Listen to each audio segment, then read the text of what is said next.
Halo anak-anak, di pertemuan kali ini kita akan membahas tentang pendekatan geografi.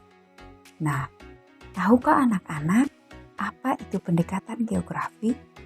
Pendekatan geografi merupakan ruang lingkup geografi yang sangat luas, mencakup tidak hanya materi pokok, tetapi juga berbagai masalah yang diteliti.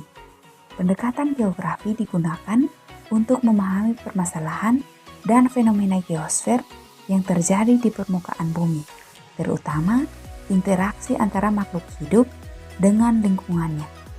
Menurut R. Bintarto dan Sutrastopo Hadi Sumarno, tahun 1991, ada 3 pendekatan geografi yang sering digunakan, yaitu pendekatan analisis keruangan, pendekatan analisis ekologi, dan pendekatan analisis kompleks wilayah. Baiklah, sekarang kita akan masuk ke dalam ketiga penjelasan tersebut. Yang pertama, pendekatan analisis keruangan. Pendekatan analisis keruangan dalam geografi menekankan pentingnya ruang sebagai objek kajian. Ruang ini dianalisis dari segi pola keruangan, struktur keruangan, interaksi keruangan, dan proses keruangan. Pendekatan ini berfokus pada persamaan, perbedaan, dan pola penyebaran pemanfaatan ruang, baik yang sudah ada maupun yang direncanakan untuk kegiatan masa depan.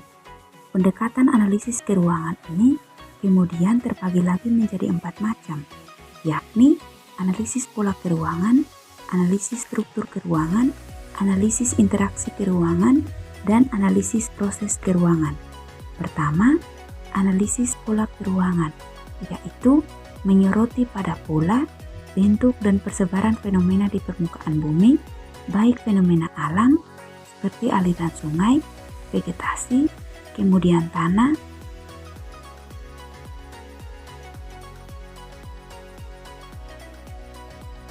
dan curah hujan, maupun fenomena sosial seperti persebaran penduduk,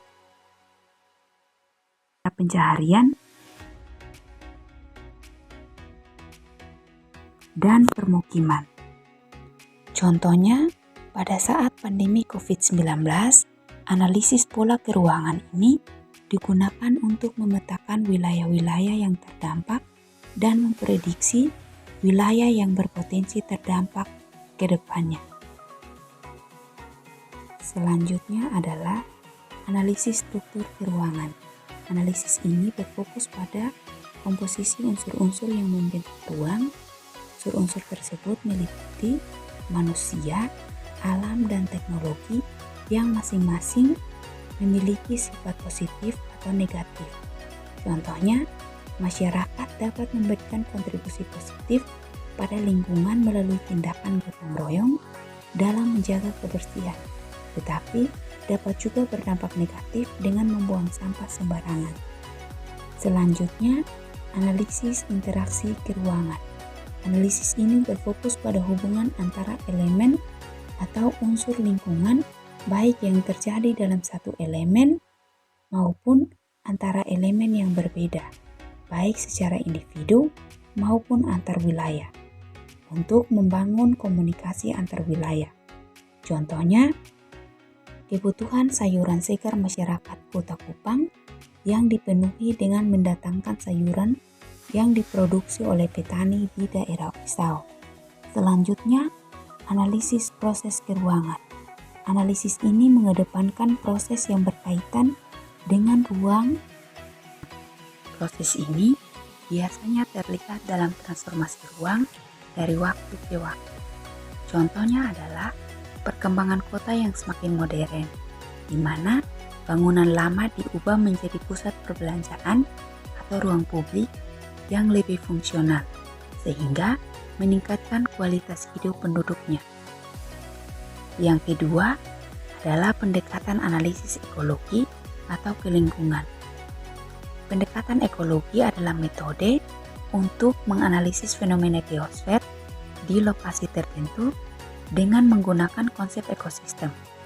Pendekatan ini menyoroti hubungan antara fenomena geosfer dan variabel lingkungan yang ada serta memperhitungkan interaksi antara makhluk hidup dan lingkungan. Contohnya adalah kota A yang sering terkena banjir karena perilaku manusia yang suka membuang sampah sembarangan. Yang ketiga adalah pendekatan analisis kompleks wilayah. Gabungan antara pendekatan ke ruangan dan pendekatan ke lingkungan dikenal sebagai pendekatan kompleks wilayah. Pendekatan ini bersifat horizontal dalam konteks ke ruangan dan vertikal dalam konteks ke lingkungan. Hubungan fungsional antar unit wilayah muncul karena perbedaan antara satu wilayah dan wilayah lainnya, sehingga membentuk suatu sistem wilayah yang kompleks. Oleh karena itu, pengkajian pendekatan ini memerlukan metode yang kompleks. Contohnya, kegiatan pembangunan yang dilakukan di daerah hulu sungai akan menyebabkan banjir di daerah hilir.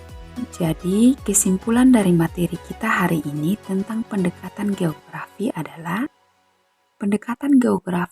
cara untuk memahami fenomena geosfer, terutama interaksi antara makhluk hidup dan lingkungan di permukaan bumi. Ada 3 pendekatan utama menurut Erwin Tarto dan Surastopo Hadi-Sumarno, ialah yang pertama pendekatan analisis ke ruangan, yang kedua pendekatan analisis ekologi, dan yang ketiga pendekatan analisis kompleks wilayah.